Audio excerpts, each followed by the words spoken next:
the answer here against Brady Prescott. Jago might be in desperate territory. I am way behind in desperate waters where he needs a knockout to win. And he's also in territory that is unfamiliar to him.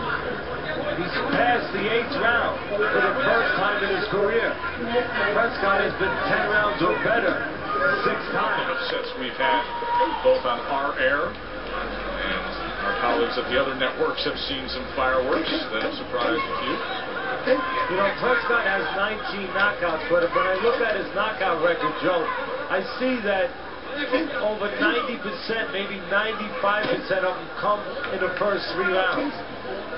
He doesn't carry his power for the most part later in the fight. He settles into using the jab and keeping his reach a little bit, controlling that range. So again, the necessity for Jargell to survive those first 3-4 rounds. That's where the danger lies.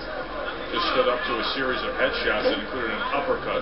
Jargell stands his ground, takes a baby step forward. There's a left uppercut that landed from Prescott. And again, Jargell needs to get some rounds under him, get a little confidence, get a little comfortable. Prescott is comfortable in this kind of stage. He's fought the much better competition. Jargell was thrown off his step moments ago and then took 2 good body punches and another right hand.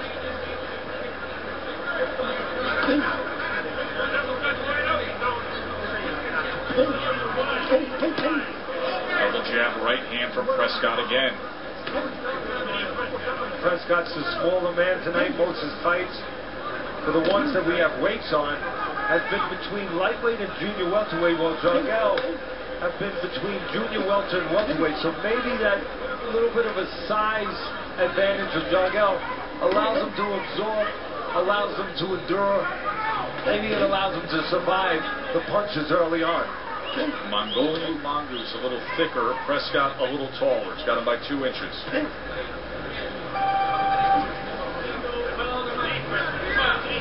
The right hand you have to worry about when you fight Prescott. And I think when you fight Jargell, you have to worry about the left hook. Got in the path of that right hand, stayed in the path of that right hand again.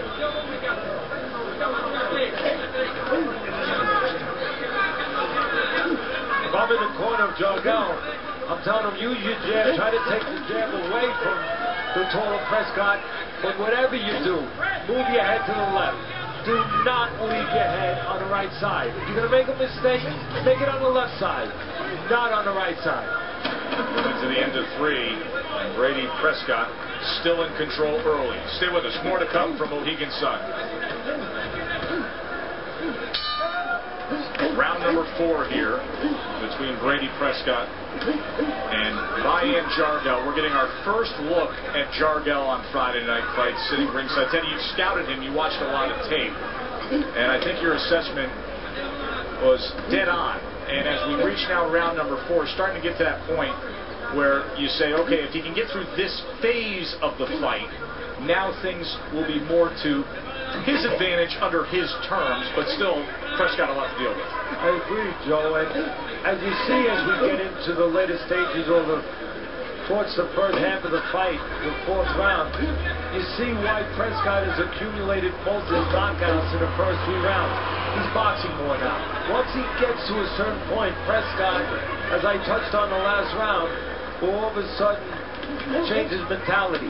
Now he's just going to collect rounds. He's going to pick spots. He's going to move a little bit. Early on, he sets himself. He looks for the big shot.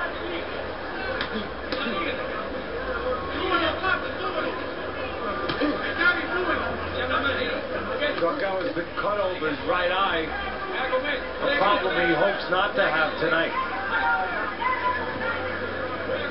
Prescott coming in here has lost 2 of his last 4, but 2 good fights.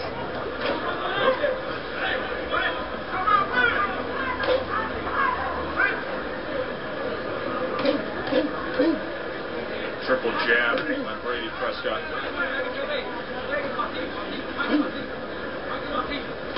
This is where Jargell starts to make his move a little bit, I believe. Lunged in with that left hook, put him into the corner. Prescott gets himself out. Jab to the body, jab to the head. You know, you look at the physical advantage of Prescott, and you see a tall, long guy. And that's also the physical disadvantage at the same time. He's a tall, long guy. That means there's a long, lean body to attack. And Jargal needs to see that. How does Jargal get after that? Well, he needs to be aggressive behind his jab and slip to his left where he should for defensive purposes anyway. And when he slips to his left, he'd be in good position to come back with that left hook underneath the elbow that sometimes Prescott lets fly out. See if he can figure that out when we come back here for round number 5. He slips to his right and he stays there. And Prescott looking to land that right hand as he sees the opportunity once again. He sees Jargal over on the right side. He knows what to do. Opens up this 5th round with a good series of jabs and then the right hand does Brady Prescott, who of course has that signature win, the knockout of world champion Amir Khan. He says, I'm still waiting for that rematch from Amir. He knows that Amir, he says, wants to make a little money, wants to get the big fights, but then he says he should get after me. You know, even though Prescott is tall and long, he's a fighter. He likes to be aggressive. And sometimes because he's aggressive, he falls in there with his head a little bit, and he's been involved in some head clash fights. Good combination by Prescott. Good work doubling up that jab throughout.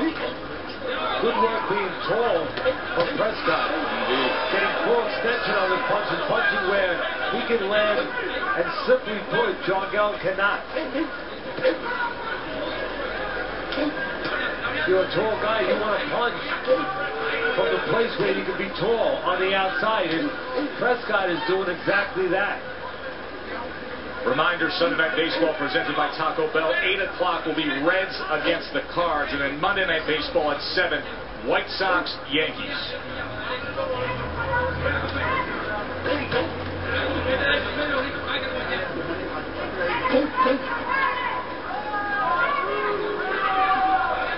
Jargal doing a better job of avoiding the right hand, keeping the left hand up a little bit now when he slips. But now he has to find a way to mix in some offense. You can survive with defense, but you can't always win. Very difficult to win with defense. Survive and put yourself in position, but to win, you have to have offense. And once again, Jargal lays over on the right side, and he pays a price. He was leaned over on the right side, and Prescott delivered another right hand. And Prescott's landing a block here now at this point of round number 5. Look at this series. Headshot after headshot from Brady Prescott, and Jargal stands up to it. What a tough guy this Jargal is, but now he learns he needs to try to find a way to tie up. And when you have a mentality like Jargal, you can see that that's not something that's in his repertoire, not something that's in his makeup, not something he's been taught how to tie up. Boy, is he durable and swelling around both eyes here at the end of round number 5.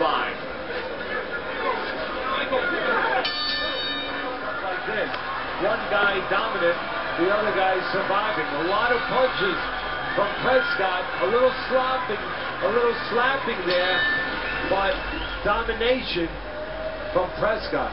Let's show you the CompuBox numbers from that last round, specifically the power punches. A 32-to-1 edge for Brady Prescott in power punches according to CompuBox and Teddy's scorecard. Gonna mark down that 5th round as a 10-8 round, so 50-44 Prescott.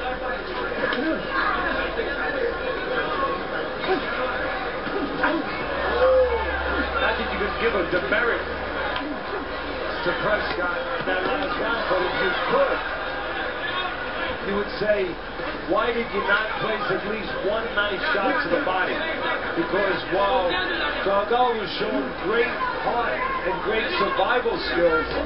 The head was moving, but the body was right there. And a well-played body shot may have really frozen Jargal for the finish. See significant swelling around that left eye of Jargal.